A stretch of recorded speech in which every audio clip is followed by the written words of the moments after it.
అందరికీ నమస్కారం. Astro Telugu news channel కి స్వాగతం. కుంభరాశి వారికి జరిగే శుభాలు అశుభాలేంటో తెలుసుకుందాం. ఈరోజు మీకోసం పెద్ద శుభవార్తలు అయితే ఎదురుచూస్తున్నాయి. మీరు పడ్డ కష్టానికి ఈరోజు మీకు ఒక పెద్ద శుభవార్త అందబోతుంది. మరియు మీ అభివృద్ధిని చూసి చాలామంది మీకు ఈర్ష్యతో చూస్తున్నారు, ఈర్ష్య పడుతున్నారు మీ మీద. కాబట్టి మీరు ఈరోజు నరదృష్టిని తప్పించుకోవడానికి మెడలో హనుమాన్ రక్ష యంత్రం ధరించాల్సి ఉంటుంది. ఏదైనా ప్రతికూల పరిస్థితులు అకస్మాత్తుగా మీకు అనుభవమైనటువంటి వ్యక్తుల సహాయం లభిస్తుంది. సహాయం మీ సమస్యలు కూడా పరిష్కరించబడతాయి. సభలో బంధువుల కదలిక కూడా ఉంటుంది. మరి ఆహ్లాదకరమైన సమయం సరదాగా గడుపుతారు. సహనం మరియు సంయమనంతో సమస్యలను పరిష్కరించుకుంటారు. కొంతకాలం మీరు తప్పక స్వీయ పరిశీలన చేయాలి మరియు మీ యొక్క లోపాలను తొలగించడానికి ప్రయత్నించాలి.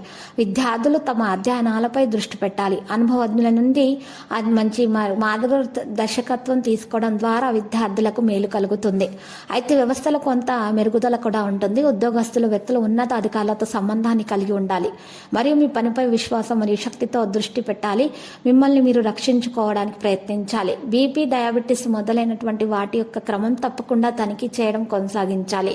మీరు ఈరోజు కోపాన్ని తప్పించుకోవాలి, కోపాన్ని నియంత్రించుకోవాలి, లేకపోతే మీకు సమస్యలు అనేవి పెరుగుతాయి.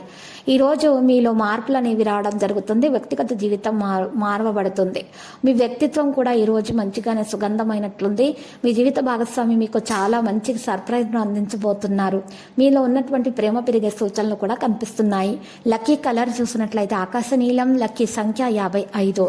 మరి ఈరోజు పరిహారం కూడా చేయాల్సి ఉంటుంది. మరి ఈరోజు మీరు పరిహారం కొరకు ఉదయాన్నే లేచి తలంటి స్నానం చేసి చక్కగా సూర్యోదయానికి ముందే ఇంట్లో దీపం వెలిగించి సమీపంలో ఉన్నటువంటి శివాలయానికి వెళ్ళి శివయ్యకు చందనం సమర్పించాల్సి ఉంటుంది. ఇలా చేయటం ద్వారా మీ దోషాలు పరిహారం అవుతాయి, అన్ని శుభాలే కలుగుతాయి. ప్రతిరోజు ఈ విధంగా రాశి ఫలాలు తెలుసుకోవడానికి వీడియోని తప్పకుండా లైక్ చేయండి. క్రింద కనిపిస్తున్న రెడ్ కలర్ సబ్స్క్రైబ్ బటన్ ని తప్పకుండా క్లిక్ చేయండి. లైక్ మరియు సబ్స్క్రైబ్ చేసిన వారికి ఈ రోజు ఏదో ఒక శుభవార్త వినాలని నేను దేవుణ్ణి ప్రార్థిస్తున్నాను. Thank you for watching this video.